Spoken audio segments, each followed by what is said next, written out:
Today, we're ranking every Uma Musume anime by how hard episode 1 actually hooks you. And I want to be clear about what I mean by that. I'm not ranking these by which series is the best overall. I'm not ranking them by which Uma is the most goated. I'm specifically asking if someone sat down and watched episode 1 with zero context, how locked in are they by the end of it? We're judging on 3 things: emotional impact, narrative setup, and execution. Music, visuals, transition, all of it counts. And yes, I'm including the opening song because if the opening song doesn't do anything for you, that's a hook problem. You can't tell me listening to Lisa's Garang for the first time watching Demon Slayer didn't completely hype you up for the anime after.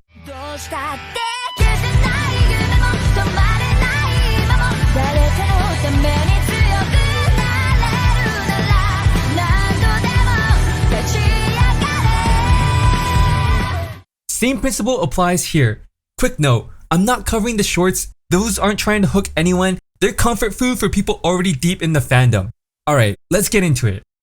Starting at the bottom, BNW OVA. This OVA is supposed to introduce the BNW trio, Narita Taishin, Biwa Hayahide, and Winning Ticket. New characters, new story, new entry point. That's the job. But instead, the Speaker crew from season 1 take up so much screen time that it feels like we're still watching season 1. Even the opening doesn't help. It's the exact same song, same visuals, and not a single frame of the new cast. And look, I get the idea. Continuity, fan service, tying things together, but if a first-time viewer can't tell who the story is about, none of that matters. It takes nearly 8 minutes for the BNW trio to even show up. And when they finally do, their first scene is just awkward. Taishin sitting alone reading a newspaper. Winning Ticket shows up, says hi, and then sits a few seats away. Hayahide walks in, tries to sit with Taishin, and Taishin just gets up and leaves. That's supposed to be tension, but tension only works if you understand the characters. Right now, I don't know who they are. I don't know their history. I don't know why this moment matters. So instead of being dramatic, it's just confusing. And that's the difference between this and every other strong opening on this list. Strong openings do something active. They grab you. Ogre runs past and blows everyone away. Jungle Pocket drops the tough guy act the second she sees Fuji Kiseki race. Even Special Week, who I have my issues with, at least gives you a clear sense of who she is. This? 3 characters sitting in a cafeteria being awkward? For a franchise built on racing and competition, that's just not a strong hook. F tier. Next.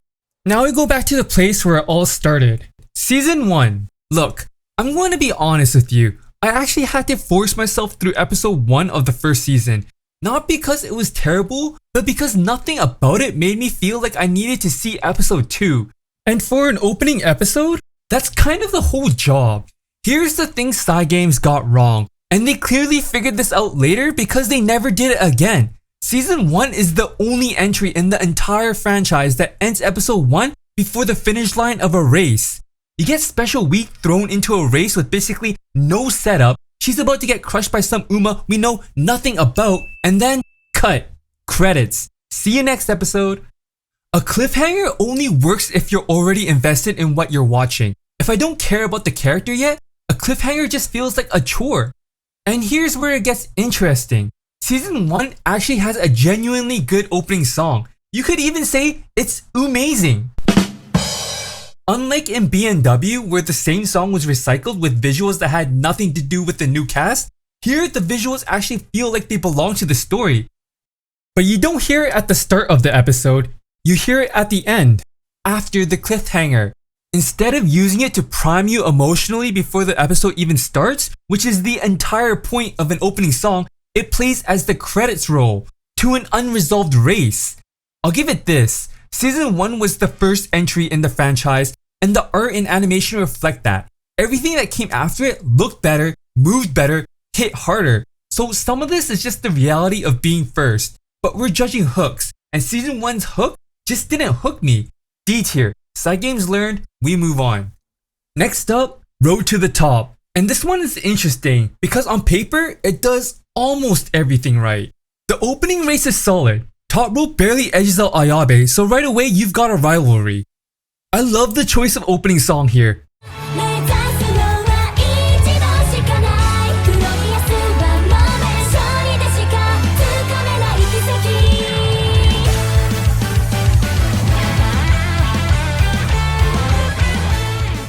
The rock energy fits, the visuals set up Opera O and Ayabe as real threats, you even get a softer moment, Ayabe tending to Top Row's injury, which immediately adds depth to her character. Then there's the flashback, Top Row meeting her trainer as a kid. It's simple, but it works. You understand who she is, what she wants, and more importantly, what she struggles with.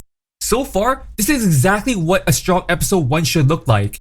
And then the race happens. Top Road is locked in on Ayabe, completely focused on beating her, doesn't even register Opera O as a threat. And then out of nowhere, Opera O surges in and steals the entire race. That moment? Genuinely one of the best on this list. The freeze frame on Top Row when she realizes what's happening, the music shift as Opera O makes her move.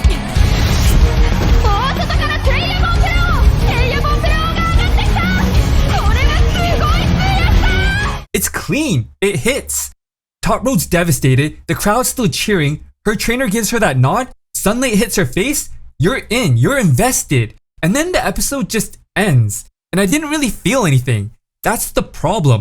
Road to the Top is almost too ambitious for its own good. It tries to establish two major rivals, Ayabe and Opera O, in a single episode. And because of that, neither one gets the space to fully land. Imagine if Opera O had her own episode. Imagine if that moment, the steal, was built up properly. It would have hit twice as hard. Instead, we get two half-built rivalries, when one fully realized one would have been way more effective. Road to the Top swings big, lands a lot of it, and then fumbles the ending where it matters most. That's a B, and honestly, a high B, but the hook didn't hook me enough to push it further. Up next, Cinderella Grey Part 2. And I want to be upfront about something before I get into this one. After a long break between Part 1 and Part 2, I came into Episode 1 with one thing on my mind. Ogre Cap getting her revenge on Tamamo Cross. That's what I wanted. That's what I was hyped for. So when Episode 1 opens back in Kasamasu, focusing on Fujimasa March and her new rival in Yamano 1000, I won't lie, there was a moment of, wait, where's Ogre? And here's the thing, what this episode does with March is actually genuinely interesting. We get this cool role reversal where March, who was cold and antagonistic in Part 1, has completely softened. She's warmer now, almost unrecognizable from who she was. And then Yamano shows up with that same aggressive energy March used to carry, even berating March for focusing too much on Ogre instead of herself. It's a clever dynamic and this episode deserves credit for it.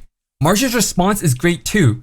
She's not chasing a ghost, she says, because Ogre is still alive and racing. She's chasing the real thing. And then she wins the race and confirms it. There's a flash forward to Ogre winning her race, confirming the revenge arc against Tamamo Cross is coming. Dicta Striker confidently challenges Ogre to the Mao Championship and gets completely clowned on when Ogre tells her that she's going to be racing in the Japan Cup instead. It's a funny comedic relief moment while also setting up future rivals. I'll give the opening song its credit too.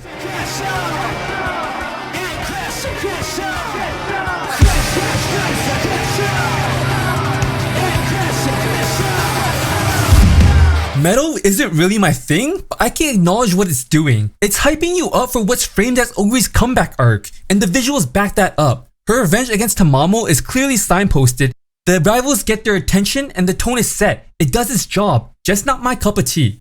It's competent, and it's well constructed, but here's my honest take. Episode 1 of a new season has one job, and that's to make you desperate to keep watching. And spending the majority of that episode with side characters while your main character is barely on screen is a tough sell, no matter how well it's executed. Now, I want to be fair here. Cinderella Grey is a manga adaptation. It's faithful to how the source material opens Part 2, so it's not really fair to punish the anime for staying true to the manga. But we're judging hooks, not intentions, and as a hook, it didn't fully grab me. The bones are there, the execution's decent, I just needed more Ogre. So it lands in B tier, just under Road to the Top. Now we're getting into the good stuff. Beginning of a new era, the movie. And I want to acknowledge something up front. This is a movie, not a TV episode, so I judged it based on the first 20 minutes of the movie. Bigger budget, theatrical release, every single frame crafted with more intention and more money than anything else on this list. So when I tell you the execution here is probably the best of any entry we're covering today, that context matters. They had every advantage going in, and they used it. The opening scene alone sets the tone perfectly. Jungle Pocket running up casually, Sandwich jiggling up and down her mouth, apologizing to her friends for being late. Immediately, you get the sense she's a bit of a goofball. And then she makes a snide comment about wanting to see how fast these prissy ladies can run. And okay, she's also kind of a cocky brat. You've got her character in about 90 seconds. But then something shifts. Jungle Pocket sees Fuji Kiseki racing for the first time, and she becomes completely entranced. And in that moment, you see who she really is underneath that goofy, cocky exterior. Pure passion. The kind of person who acts unbothered until something genuinely moves her. That's great character writing delivered through visuals alone. The intro song does its job well too.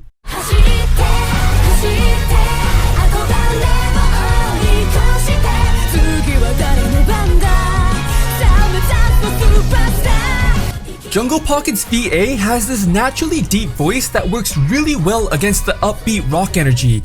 There's this one really cute moment where Jungle Pocket meets her hero, Fuji Kiseki, at Tracing Academy for the first time and just absolutely loses her mind while shaking her hand with starstruck eyes. It's genuinely adorable and it tells you everything about their dynamic before the story even starts. And then Agnes Tachyon shows up. Pure aura moment. The anime goes all in on the mad scientist energy, big red eyes staring directly into the camera, unhinged energy radiating off every frame. Immediate rival established, no question asked. The race itself is where the movie really earns its budget. The animation is stunning. The color choices are beautiful. The music is calm in a way that almost lulls you into thinking this is going to be a feel-good moment. And then Jungle Pocket gets absolutely dismantled. Not a close loss, a hopeless one. The music drops, the dread sets in, and you feel it.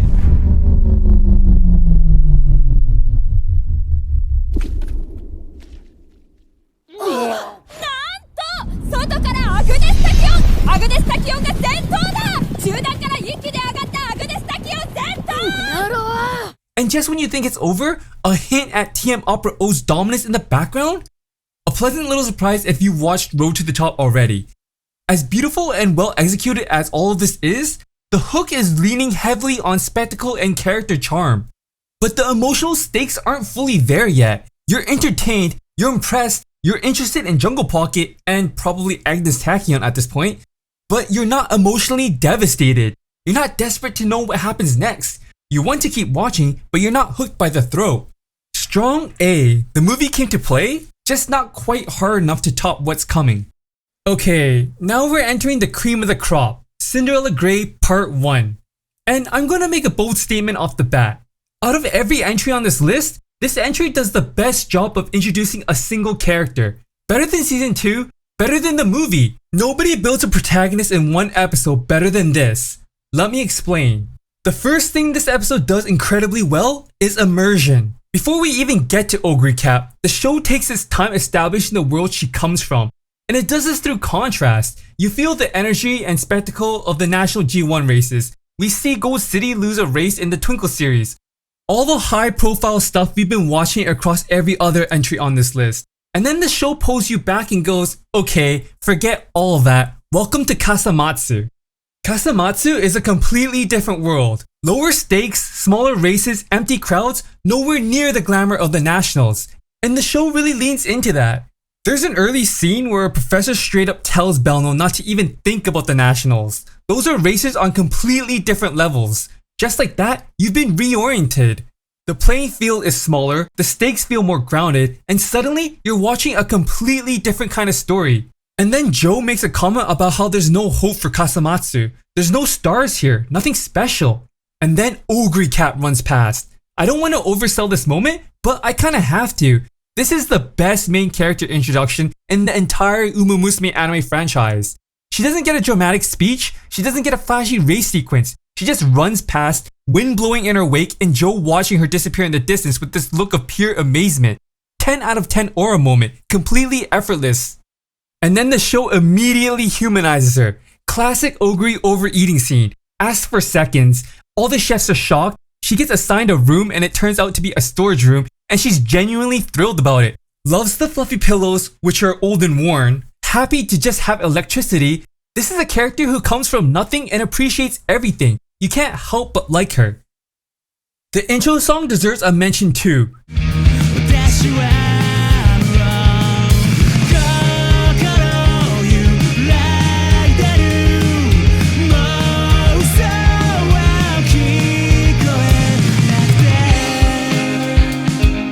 The music is really strong, and there are these moments of Oguri's cold, focused eyes while she's running that genuinely send chills down my spine. Good intro songs don't just play in the background, they add to the feeling, and this one does.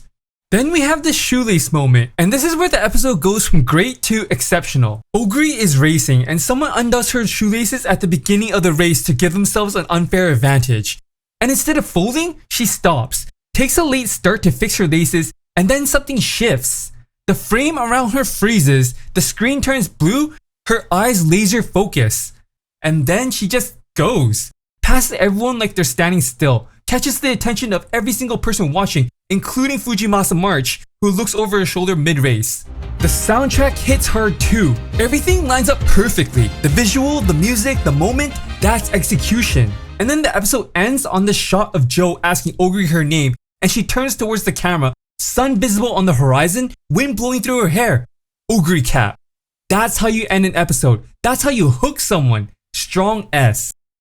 Now we're down to the final two. If you ask most Uma Musume fans which entry hooked you the hardest in episode 1, they'd probably answer with season 2. And honestly, I get it. I'm actually a bit surprised that season 2 wasn't at the top of this list myself. Season 1 just ended. You spent a whole season in this warm, cutesy, feel-good world of horse girls racing and being adorable. It's charming, it's fun, nothing too heavy. And then season 2 opens and hits you with a full-blown high-energy rock concert.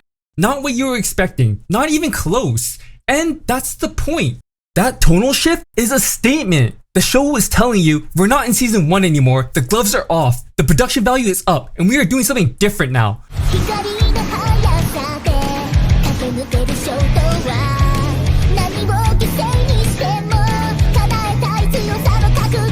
That choice in music alone reframes everything. Where season 1 felt like a sunny afternoon picnic in the park, season 2 feels like a Friday night out of town. It's electric. The intro song deserves its own mention too.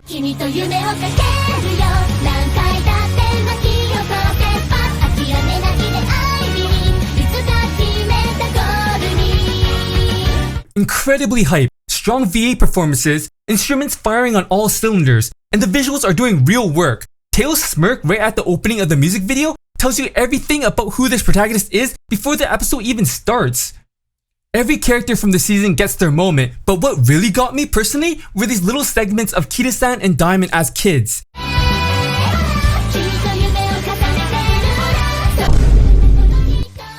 Genuinely adorable, small moment, but it stuck with me. Taeil's winning concert is beautifully animated too. This isn't a cut corners moment, they went all in. Taeil performing off the high of a hard-fought victory, crowd going insane, energy through the roof, you're riding that high with her. And then the camera pans to her leg. Just for a second, a quick jerk movement during the choreography. And before you even have time to register what you just saw, cut to Rudolph. That look of shock realization. Cut to her trainer, same look. Worry begins to set in like you think you know what's going on, but you're hoping that it isn't. And then back to the concert, and Taeil gives you a faint, forced smile as she struggles through the pain, as if she's trying to assure you that she's okay. By now, you know what's coming and there's nothing you can do about it. That is a masterclass in foreshadowing. Not a dramatic musical sting, not a slow motion close-up, not a character saying something ominous, just a camera pan, 2 quiet looks, and your stomach dropping. The concert goes on and the episode ends on a sick end credits transition that just says Tokai Tio in giant Japanese kanji. The music continues to play and the credits begin to roll. It was so clean it actually sent chills down my spine. Season 2 episode 1 does 3 things better than almost anyone else on this list. It redefines the tone of the franchise, it sets up an emotional gut punch with surgical precision, and it leaves you desperate to know what happens next. That's a complete hook. High S, the second highest S on this list. The only thing keeping it from the top is what's coming next. And here we are, down to my number 1 pick, Season 3. And before I get into this, I have to be upfront about something. I'm not an unbiased party. My channel is literally named after Kida-san Black. But that's not why this is number 1. This is number 1 because this episode does something no other entry does. Season 3 doesn't just hook you, it hurts you. Every other entry on this list hooks you by making you excited. Season 2 hits you with a dreadful foreshadow. Cinderella Grey Part 1 gives you the most compelling protagonist introduction in the franchise. Beginning of a New Era dazzles you with stunning animation and pure spectacle. They all pull you by making you feel good, feel hyped, feel invested. Season 3? It breaks your heart. The first race starts warm. The music is upbeat, she's near the front of the pack. Everything feels familiar and comfortable. And then something shifts. The music starts to change, but subtly. So subtly that at first, you almost don't notice it. Kida-san is still in the lead, still fighting, and the opening of the new song could almost pass as something soft and hopeful. You're not sure yet. Maybe it's fine. And then Duramente passes her, and in that moment, you see it. That realization, she's not catching up. That's when everything changes. The music isn't hopeful anymore. It never was. It was always a sad song. The show just let you believe otherwise. More runners pass her, the lead is gone. And the camera starts cutting. Her teammates in the crowd, faces dropping. Teo, who has been through her own devastation, looking genuinely shocked at what's happening to her underclassmate. The two guys who have been with her from the very beginning, and nobody says anything? They don't need to. You can see it on their faces. And then the vocals drop out completely.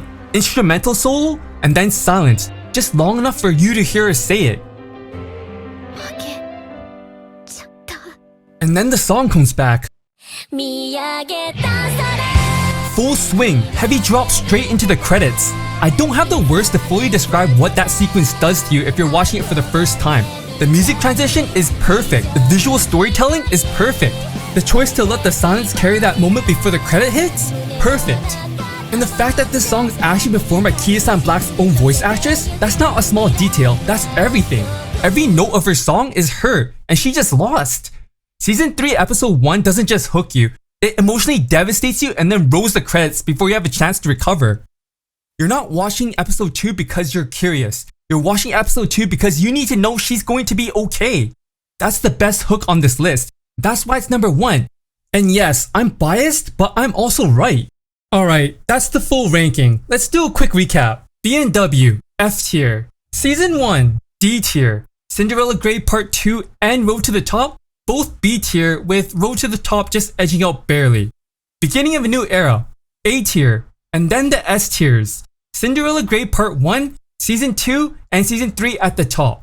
At the end of the day, the best first episode isn't the one that looks the best. It's the one that makes you feel something. And Season 3 didn't just make me feel something, it made me care.